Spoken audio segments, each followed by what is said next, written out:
पहले हमारा जो ये 5 क्वेश्चंस बचे हुए हैं रिफ्लेक्शन के, ये कवर करते हैं। मेरी बुक में ये 176 पेज नंबर पर है, मेरी पुरानी बुक है, हो सकता है आपकी कहीं और हो। ये वाले क्वेश्चंस कर रहे हैं, दिख रहा है ना अच्छे से।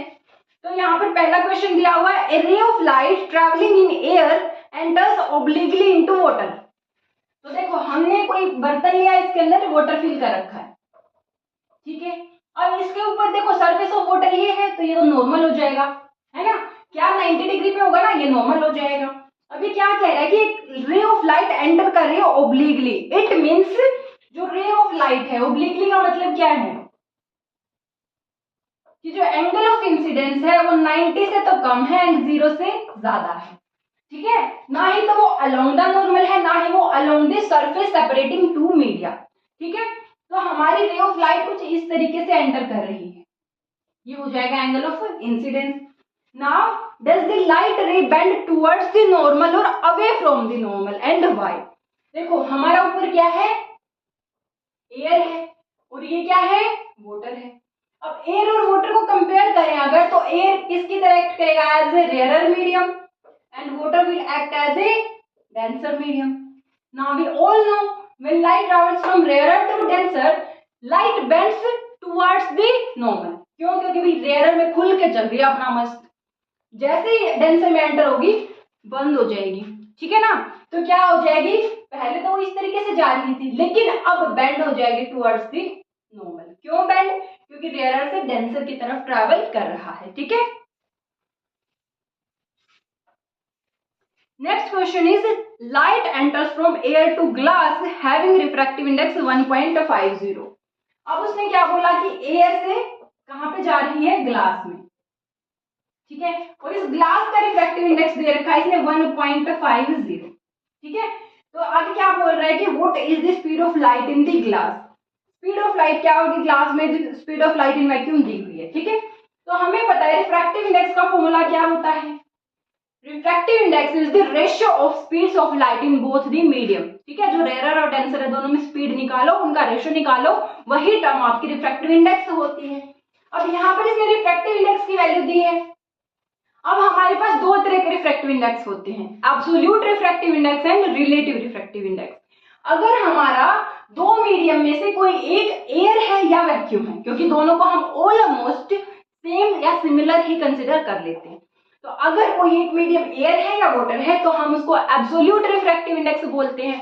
और उस केस में हमारा रिफ्रैक्टिव इंडेक्स की वैल्यू होती है C/V, where C is the speed of light in air and V is the speed of light in medium, ठीक है।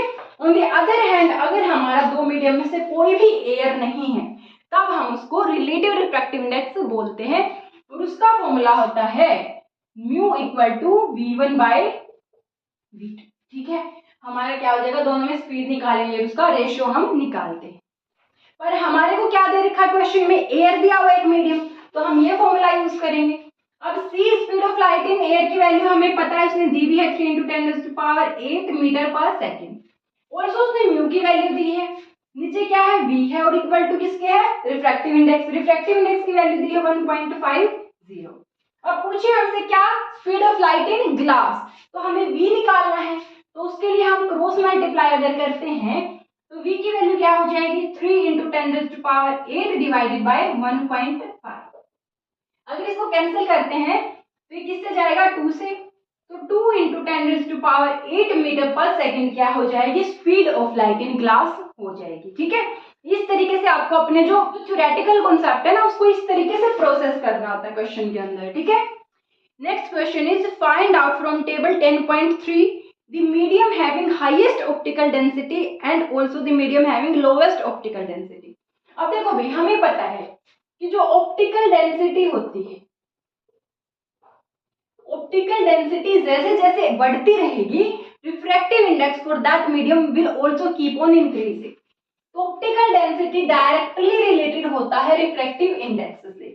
जिस मीडियम का रिफ्रैक्टिव इंडेक्स जितना ज्यादा होगा उतनी ही उसकी ऑप्टिकल डेंसिटी होगी, और जिसका रिफ्रैक्टिव इंडेक्स कम होगा वो ऑप्टिकल डेंसिटी उसकी कम होगी, ठीक है। और हमें ये भी पता है कि जो रिफ्रैक्टिव इंडेक्स है इसकी मिनिमम वैल्यू क्या होती है, मिनिमम वैल्यू होती है 1। क्या है ये, मिनिमम है। कौन से मीडियम के लिए है, एयर।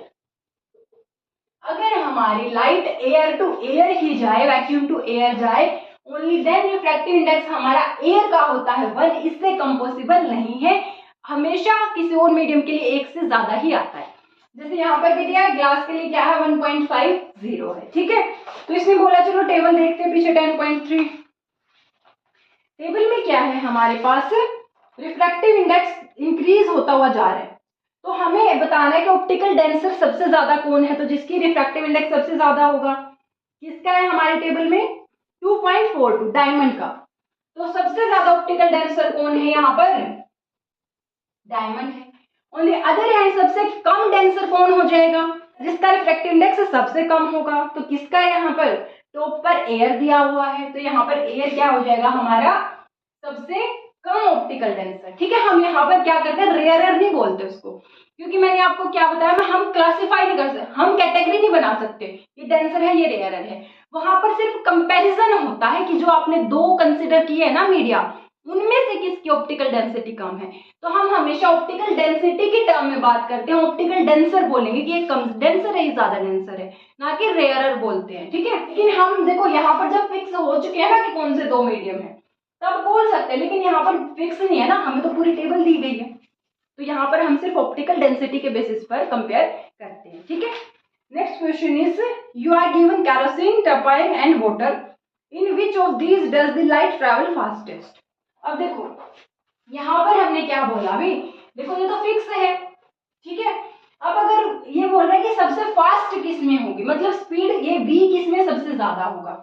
अब ये क्या है हमारे refractive index and speed, refractive index and speed of light in medium एक दूसरे के रिवर्स है।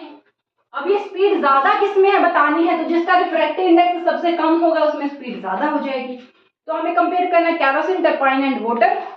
तो देखो भी केरोसिन के लिए क्या है, केरोसिन के लिए 1.44, टर्पाइन के लिए हमारे पास है 1.47 एंड 4 कौन है, और वाटर के लिए हमारा 1.33। तो स्पीड किसमें सबसे ज्यादा होगी, वाटर में।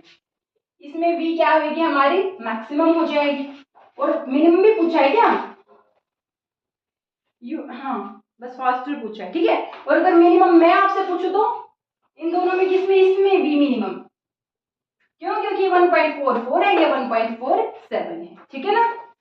Next question is the refractive index of diamond is 2.40, what is the meaning of this statement. क्या मीनिंग हो जाएगा, अभी रिफ्रैक्टिव इंडेक्स हमें पता है mu equal to c by v होता है। अब हमारे पास म्यू की वैल्यू क्या है डायमंड के लिए 2.42, right, equal to c by v हो जाएगा। अब अगर मैं यहाँ से v फाइंड आउट करूं तो क्या हो जाएगा c बाय 2.42, मतलब जो स्पीड ऑफ लाइट है इन एयर वो क्या हो जाएगा, उसको जब 2.42 से डिवाइड करें उतनी कम है किसके अंदर, डायमंड के अंदर, ठीक है।